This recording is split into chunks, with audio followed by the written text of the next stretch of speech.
Spoilcast, le podcast qui vous spoil les mauvais films.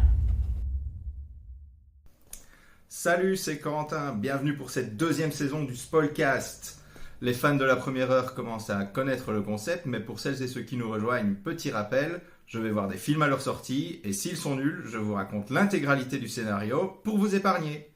Mais il y a quand même une petite nouveauté cette année, c'est que j'ai investi dans une ring light. Seulement 10 €, il faut pas déconner quand même. Donc maintenant, vous pouvez voir ma gueule. Enfin, sauf si vous m'écoutez en podcast. Alors là, vous pouvez juste imaginer ma gueule. Pour vous qui m'écoutez en podcast, sachez juste que je suis très beau. Enfin, bref. Pour ce premier épisode de la nouvelle saison, on va se pencher sur le cas du dernier film de la bande à Fifi, Marsupilami.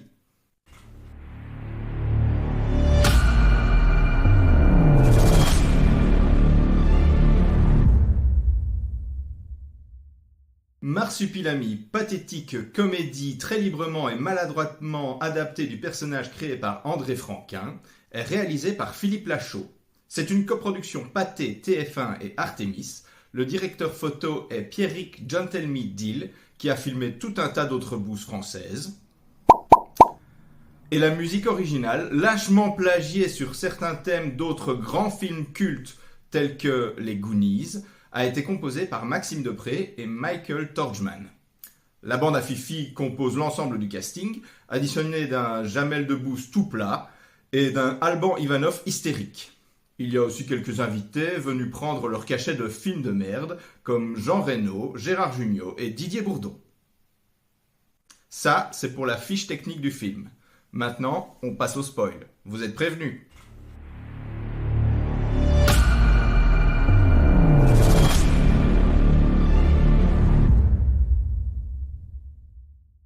La caméra survole les grandes étendues verdoyantes de la jungle palombienne, traversée par de grands fleuves. Dans la forêt, une troupe de mercenaires aux crânes rasés et musclés comme des bœufs aux hormones sont guidés par le petit Pablito, joué par Jamel Debbouze, jusqu'au nid du Marsupilami. Un éclair jaune se reflète dans les grosses lunettes noires du chef des mercenaires, le plus musclé de tous, juste avant qu'il ne soit attaqué par la bête. Le Marsupilami confie son œuf à Pablito, qui court jusqu'à l'orée de la jungle pour se faire assommer par des mercenaires restés à l'affût. Et il s'empare de l'œuf. Bon, là déjà, ça foire du point de vue de la cohérence scénaristique, parce que pourquoi le Marsupilami mâle adulte, je précise, qui arrive à mettre une race à une grosse dizaine de mercenaires armés jusqu'aux dents, confierait son œuf, qui était bien en sécurité dans son nid à 10 mètres de haut, au plus faiblard des palombiens à sa portée. On oublie vite ça et on passe à la suite, mais déjà, ça bug. Scène suivante. En plein jour, une voiture traverse les allées d'une petite zone résidentielle bien proprette et se gare devant une des maisons. En sort un petit garçon, Léo, joué par Corentin Guillot. Oh, mais quels parents appellent ses enfants Corentin? Donc Léo et son papa, David, joué par le fameux Philippe Lachaud. Ils rejoignent la maman, Tess, jouée par Élodie Fontan, à l'intérieur. On comprend vite que le couple est séparé depuis peu et se dispute souvent, et que le petit en souffre beaucoup. Je vous passe les détails, mais à partir de là, le film prend vraiment un rythme de blagues à la minute très élevé. Et pour l'immense majorité, ce sont des blagues de merde, vues et revues, qui font rire au mieux les enfants de moins de 6 ans, et au pire, les grands-parents qui les accompagnent. Donc, une de ces premières blagues de merde, mais qui va justifier la scène suivante, c'est que le père suspecte que l'amant de son ex se cache dans la maison en ce moment même. Et il commence à fouiller en répétant sans cesse « Oh, je vais le trouver, il va voir ce que je vais lui faire !» En ouvrant une armoire, il tombe nez à nez avec un type taillé comme une armoire à glace. Après avoir simplement refermé la porte, il continue avec sa petite rengaine « Oh, si je le trouve, il va voir ce que je vais lui faire. Ah !» Et les pépés et les mémés de rire bien fort dans toute la salle. En vrai, à la séance où j'étais, il y avait que des mémés, mais je pense que les pépés auraient bien rigolé aussi. Bref, David, vexé, s'en va comme un lion vaincu. Il se réveille le lendemain matin, dans son bureau, visiblement après avoir noyé son chagrin dans l'alcool. Le premier à venir le déranger en pleine gueule de bois est Stéphane Buisson, joué par Julien Arruti, qui est complètement con. Le personnage, pas l'acteur. Enfin, l'acteur, j'en sais rien, je le connais pas personnellement. La connerie du personnage, en tout cas, sera une des sources intarissables d'humour de merde. David est appelé au bureau du directeur, Jeffrey Malone, joué par un Jean Reno très fatigué, mais qui a vraisemblablement besoin d'argent, et qui vient chercher son cachet. Jeffrey Malone, donc, est le directeur d'un zoo, un peu dans le style Tiger King, Joe Exotic du documentaire Netflix éponyme. Il est sans doute mafieux et des reportages TV en fond sonore laissent entendre qu'il aurait donné à ses concurrents à manger à ses hyènes. Ambiance un peu anxiogène donc pour David, qui est en fait le comptable du parc animalier. Le comptable, c'est important ce détail, il est comptable pour le parc. Retenez ça bien parce que ça va mener à une incohérence à la fin du film. Jeffrey Malone lui montre les vidéos de surveillance de la veille. David, rond comme une queue de pelle, a pissé sur le système électrique du parc, ce qui a libéré tous les animaux de leur cage, qui se sont éparpillés dans la petite bourgade voisine. Pour éviter que Malone ne le jette également aux hyènes, il accepte une mission de mule. Il va transporter un colis sur un bateau de croisière entre la Palombie et la France. Il convainc sa famille de le suivre en prétextant que c'est le cadeau d'anniversaire du petit Léo. Et il monte une arnaque téléphonique pour également faire embarquer Stéphane Buisson, le personnage idiot dont je vous ai parlé plus tôt. Et il fait ça pour espérer lui refiler la garde du colis un peu touchy, quoi. Toute cette troupe atterrit à l'aéroport de Palombie, qui est apparemment au milieu de la jungle, et est rejointe par un autre passager, Ricky Salsa, un ex-membre de boys band dont la carrière solo ne décolle pas, et qui est joué par Tarek Boudali. Ça y est, la bande en fifi est au complet. On est bon. Et elle partage un taxi vers le port de croisière. En prétextant une envie pressante, David s'arrête dans une station-service où il est censé retrouver le contact qui doit lui donner le colis en échange d'une somme d'argent. Bon, je me répète, mais tout ce que je viens de raconter est parsemé de blagues potaches insupportables. Et à tout ça vient se rajouter un Jamel Debbouze au pire de sa forme humoristique. Il est déguisé en Mexicain de caricature avec le sombrero, le poncho et la grande moustache et il menace David d'un revolver pour récupérer le colis. Après une diversion, David récupère le colis, monte dans le taxi, démarre en trombe en arrachant un tuyau de la station essence et en emportant le pauvre Pablito dont le poncho est coincé dans la porte du coffre de la voiture. Quelques péripéties et blagues lamentables plus tard, la bande arrive enfin au bateau de croisière. Nouveau personnage poussif, Raymond le douanier de l'extrême, joué par Alban Ivanov, qui sera notre antagoniste principal. Et si un bon film se reconnaît à son méchant, eh bien là, c'est clairement très très mal parti. La petite famille et leurs amis embarquent sur le bateau, tandis que Pablito se cache dans un sac pour monter à bord clandestinement. Et évidemment, c'est le sac d'un des personnages, c'est le sac de Stéphane l'abruti, qui en découvrant le passager clandestin, se prend d'affection pour lui comme si c'était un animal perdu. Eh oui, le film réussit à comparer le seul acteur racisé du film à un animal.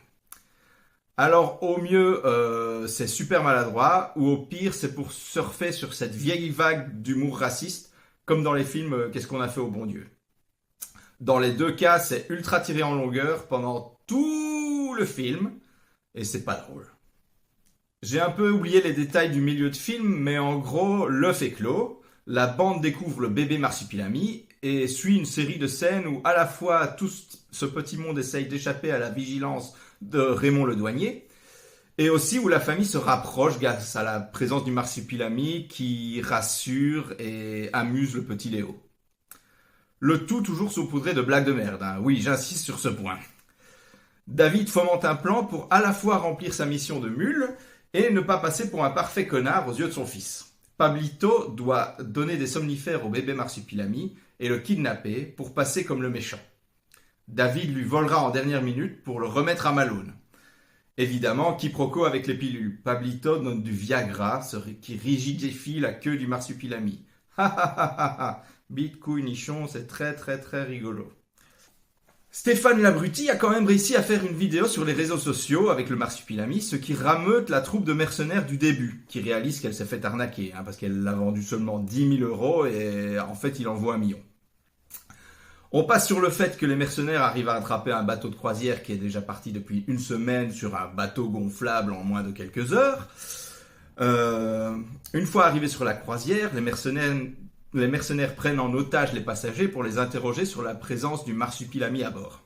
Ça donne lieu à la seule scène un peu sympa du film, un combat entre le bébé marsupilami et les mercenaires, qui est tourné d'un point de vue assez intéressant.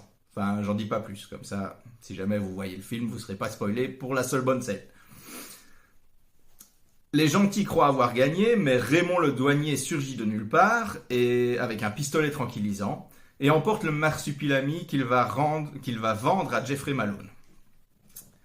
Son activité de directeur de zoo à Jeffrey Malone n'est en fait qu'une façade pour son trafic de substances anabolisantes issues de la manipulation génétique des animaux. Oui, c'est débile. Mais c'est aussi là qu'il faut se rappeler que David est le comptable du zoo. L'unique comptable. Et qu'il n'a pas remarqué qu'il y avait un trafic illégal de drogue dans les revenus du parc animalier. C'est genre le pire comptable de l'histoire, en fait. Tous les gentils personnages de la croisière décident de sauver le marsupilami, s'infiltrent dans le laboratoire secret, emportent l'animal dans la maison de Tess, mais finissent encerclés par la police. Après une course-poursuite à vélo, qui est clairement une référence à E.T., et avec l'aide du père de Pablito, joué par Didier Bourdon en mode hyper mascu-misogyne, tout est bien qui finit bien, et le bébé marsupilami est ramené en avion à ses parents, au cœur de la jungle palombienne, sur un dernier plan du nid des marsupilami, qui aurait pu être vraiment super joli si le dernier plan qu'on voit du petit marsupilami, c'est lui qui fait un twerk. Oui. Ah ouais, et il y a une scène pendant les crédits avec Boudère qui m'a fait un peu rigoler. Voilà.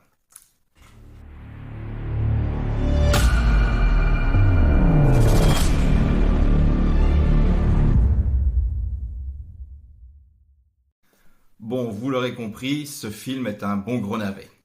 Soit c'est une série de sketchs qui ont été très mal raccordés entre eux, soit la version draft du scénario n'est pas passée par l'étape relecture pour supprimer les blagues en trop. C'est bien simple, j'ai ri peut-être 3 fois, maximum, mais c'était noyé dans tellement de blagues problématiques, racistes, misogynes, grossophobes, que je ne me rappelle plus lesquelles étaient correctes. C'est pas spécialement beau, c'est comme un téléfilm TF1 du dimanche après-midi, ce qu'il va probablement devenir, vu que c'est un des producteurs.